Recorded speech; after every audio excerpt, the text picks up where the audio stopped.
ओम नमो भगवते वासुदेवाय। 18वां अध्याय। अदिति और दिति के संतानों का तथा मरुदगण की उत्पत्ति का वर्णन। श्री सुखदेव जी कहते हैं, परीक्षित, सविता की पत्नी प्रश्नि के गर्भ से 8 संतानें हुई। सावित्री, व्यहरिति, त्रयी, अग्निहोत्र, पशु, सोम, चातुर्मास्य और 5 महायज्ञ। भग की पत्नी सिद्धि ने महिमा, विभु और प्रभु ये 3 पुत्र और आशीष नाम की कन्या उत्पन्न की।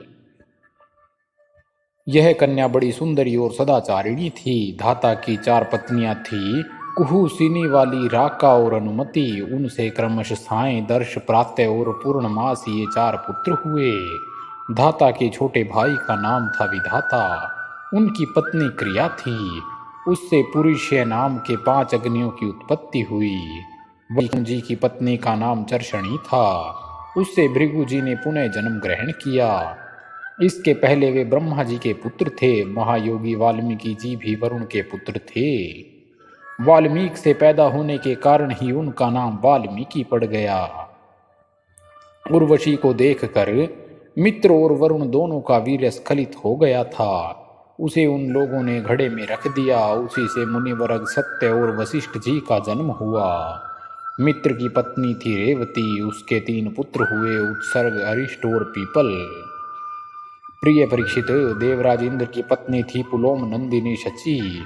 उनसे हमने सुना है कि उन्होंने 3 पुत्र उत्पन्न किए, जयंत, ऋषभ और मीडवान। स्वयं भगवान विष्णु ही बलि पर अनुग्रह करने के और इंद्रा का राज्य लौटाने के लिए माया से वामन उपेंद्र के रूप में अवतीर्ण हुए थे। उन्होंने 3 पग पृथ्वी मांग कर तीनों लोक नाप लिए थे। उनकी पत्नी का नाम था कीर्ति। उससे बृहच्छलोक नाम का पुत्र हुआ। उसके सौभग आदि कई संतानें हुई। कश्यप नंदन भगवान वामन ने माता अदिति के गर्भ से क्यों जन्म लिया और इस अवतार में उन्होंने कौन से गुण, लीलाएं और पराक्रम प्रकट किए, इसका वर्णन मैं आगे 8वें स्कंद में करूंगा। प्रिय परीक्षित, अब मैं कश्यप जी की दूसरी पत्नी दिति से उत्पन्न होने वाली उस संतान परंपरा का वर्णन सुनाता हूँ, जिसमें भगवान के प्यारे भक्त श्री प्रहलाद जी और बलि का जन्म हुआ। दिति के दैत्य और दानवों के वंदनीय 2 ही पुत्र हुए, हिरण्यकश्यपु और हिरण्याक्ष। इनकी संक्षिप्त कथा मैं तुम्हें 3रे स्कंद में सुना चुका हूँ। हिरण्यकश्यपु की पत्नी दानवी कयाधु थी। उसके पिता जंभ ने उसका विवाह हिरण्यकश्यपु से कर दिया था। कयाधु के 4 पुत्र हुए, सहलाद, अनुलाद, हलाद और प्रहलाद। इनकी सिंहिका नाम की एक बहन भी थी। उसका विवाह विप्रचिति नामक दानव से हुआ। उससे राहु नामक पुत्र की उत्पत्ति हुई। यह वही राहु है जिसका सिर अमृतपान के समय मोहिनी रूपधारी भगवान ने चक्र से काट लिया था। सहलाद की पत्नी थी कृति। उससे पंचजन नामक पुत्र हुआ। हलाद की पत्नी थी धमनी। उसके 2 पुत्र हुए, वातापी और इलवल। इस इलवल ने ही महर्षि अगस्त्य के आतिथ्य के समय वातापी को पकाकर उन्हें खिला दिया था। अनुलाद की पत्नी सुमर्या थी। उसके 2 पुत्र उत्पन्न हुए, बाष्कल और महिषासुर। प्रहलाद का पुत्र था विरोचन। उसकी पत्नी देवी के गर्भ से दैत्यराज बलि का जन्म हुआ। बलि की पत्नी का नाम था अशना। उससे बाण आदि 100 पुत्र हुए। दैत्यराज बलि की महिमा गान करने योग्य है। उसे मैं आगे 8वें स्कंद में सुनाऊंगा। बलि का पुत्र बाणासुर भगवान शंकर की आराधना करके उनके गुणों का और उनके गणों का मुखिया बन गया। आज भी भगवान शंकर उसके नगर की रक्षा करने के लिए उसके पास ही रहते हैं। दिति के हिरण्यकश्यपु और हिरण्याक्ष के अतिरिक्त 49 पुत्र और थे। उन्हें मरुदगण कहते हैं। वे सब निसंतान रहे। देवराज इंद्र ने उन्हें अपने ही समान देवता बना लिया। राजा परीक्षित ने पूछा, भगवान, मरुदगण ने ऐसा कौन सा सत्कर्म किया था जिसके कारण वे अपने जन्मजात सुरोचित भाव को छोड़ सके और देवराज इंद्र के द्वारा देवता बना लिए गए? ब्रह्मन, मेरे साथ यहाँ सभी ऋषि मंडली यह बात सुनने के लिए और जानने के लिए अत्यंत उत्सुक हो रही है। अतः आप इसको कृपा करके विस्तार से इसका रहस्य बतलाइए। सूत जी कहते हैं, शौनक जी, राजा परीक्षित का प्रश्न थोड़े शब्दों में बड़ा सारगर्भित था। उन्होंने बड़े आदर से पूछा भी था, इसीलिए सर्वज्ञ श्री शुकदेव जी महाराज ने बड़े ही प्रसन्न चित्त से उनका अभिनंदन करके यूं कहा। श्री शुकदेव जी कहने लगे, परीक्षित, भगवान विष्णु ने इंद्र का पक्ष लेकर दिति के दोनों पुत्र हिरण्यकश्यप और हिरण्याक्ष को मार डाला। अतः दिति शोक की आग से उद्दीप्त क्रोध से जलकर इस प्रकार सोचने लगी, सचमुच इंद्र बड़ा विषयी, क्रूर और निर्दयी है। राम राम, उसने अपने भाइयों को ही मरवा डाला। वह दिन कब होगा जब मैं भी उस पापी को मरवा कर आराम से सोऊंगी। लोग राजाओं के, देवताओं के शरीर को प्रभु कहकर पुकारते हैं, परंतु एक दिन वह कीड़ा, विष्ठा या राख का ढेर हो जाता है।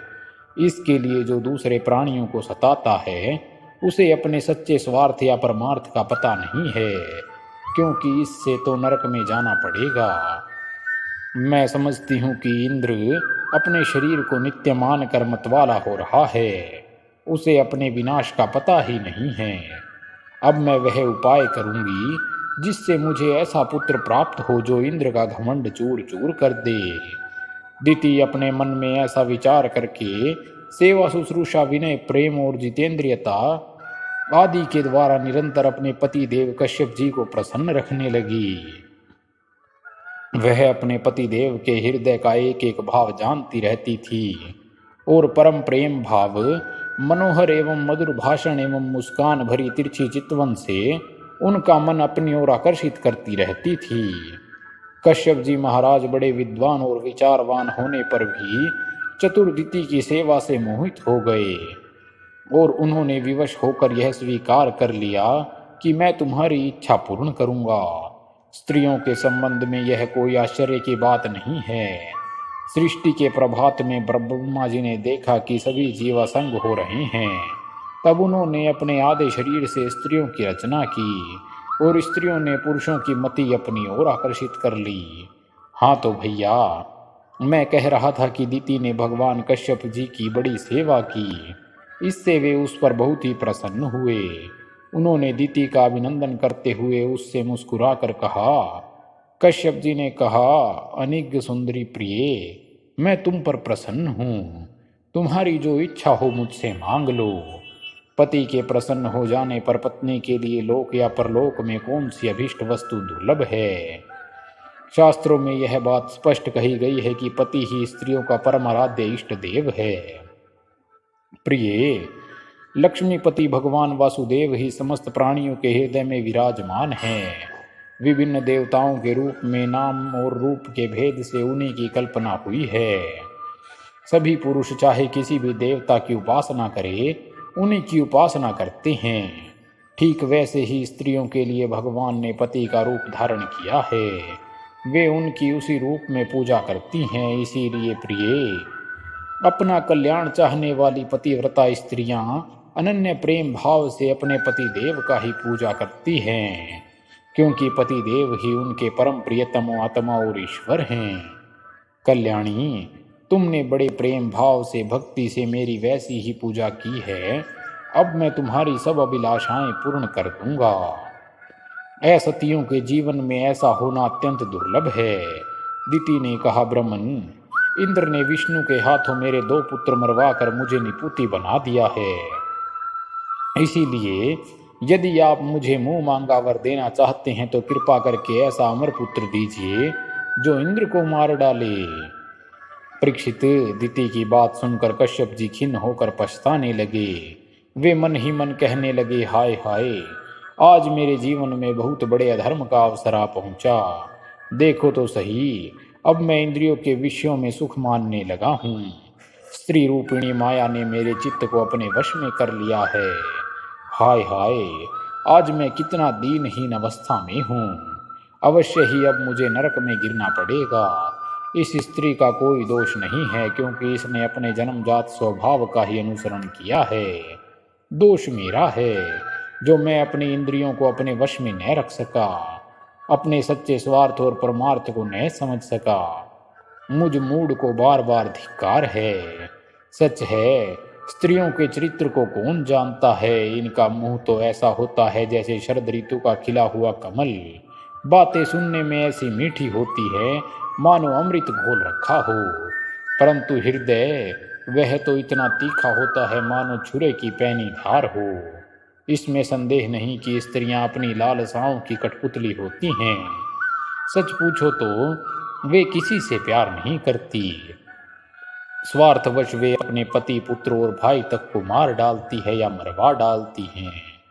अब तो मैं कह चुका हूं कि जो तुम मांगोगी वो तुम्हें दूंगा।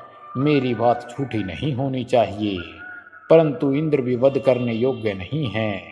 अच्छा, अब इस विषय में मैं ही युक्ति करता हूँ।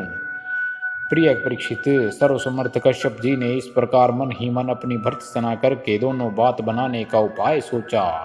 और फिर तनिक तो तुम्हें इंद्र को मारने वाला पुत्र प्राप्त होगा, परंतु यदि किसी प्रकार नियमों में त्रुटि हो गई तो वह देवताओं का मित्र बन जाएगा।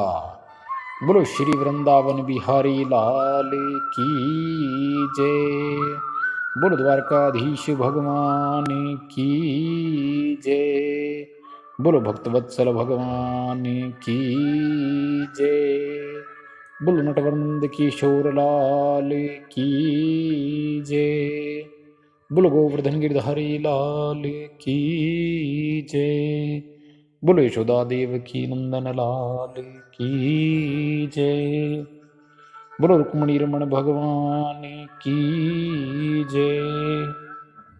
बोलो राधा कृष्ण नाम की जय। बोलो राधा रानी की जय। बोलो श्रीमद् भागवत महापुराण की जय। बोलो संकट मोचन वीर हनुमान की जय। बोलो महर्षि वेदव्यास भगवान की जय। बोलो श्री सुखदेव जी महाराज की जय। बोलो सब श्रोताओं की जय। बोलो श्री शनिदेव महाराज की जय। जय जय श्री राधे। जय जय श्री राधे। जय जय श्री राधे। तो प्रिय भक्तजनों, श्रीमद् भागवत सुधा सागर के छठे स्कंद का 18वें अध्याय का पहला भाग यहीं संपन्न होता है। इससे आगे की कथा हम 18वें अध्याय के दूसरे भाग में श्रवण करेंगे। जय श्री राधे कृष्णा।